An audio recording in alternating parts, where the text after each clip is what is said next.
Pas de chronique portrait ce mois-ci, nous avons eu envie de changer un petit peu et puis de revenir sur l'année 2012, des grands succès de la librairie religieuse de 2012. Nous avons eu de beaux succès, des engouements de lecteurs, de l'intérêt particulier pour des domaines très divers comme la théologie, le domaine biblique, la spiritualité ou encore les documents d'église.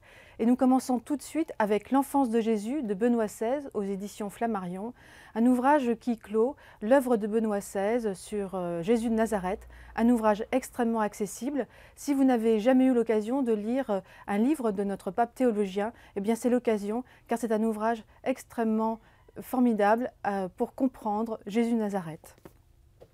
Jean-Christian Petit-Fils à présent avec son Jésus, un autre ouvrage sur le Christ, un ouvrage paru fin 2011 aux éditions Fayard.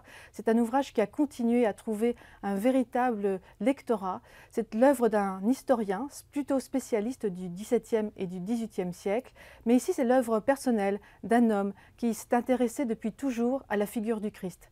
Une œuvre rigoureuse, historique, un livre absolument captivant. Domaine biblique toujours, mais cette fois-ci avec l'Ancien Testament.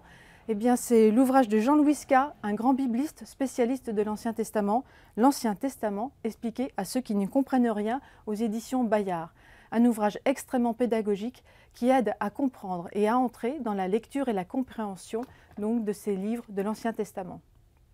Documents d'église à présent, avec un ouvrage qui fera date et qui est déjà un incontournable en librairie religieuse, c'est le Youcat.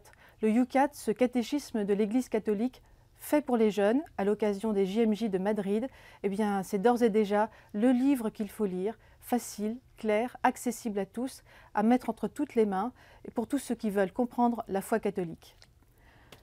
La porte de la foi, la lettre apostolique de Benoît XVI, parue à l'automne 2012, c'est déjà un succès. C'est l'ouvrage qu'il faut lire pour comprendre l'année de la foi qui s'ouvre à présent. Enfin, nous terminons avec deux livres de spiritualité, avec tout d'abord notre coup de cœur, c'est notre prix Panorama La Procure de spiritualité, avec 4 petits bouts de pain de Magda Hollander-Lafont aux éditions Albin Michel.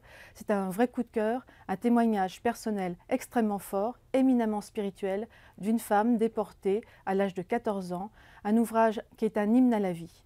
Et puis, pour finir, Au diable la tiédeur du père Michel-Marie Zanotti-Sorkin aux éditions Robert Laffont, un ouvrage décapant, fort, un appel pressant pour tous les catholiques à se mettre en marche et à témoigner.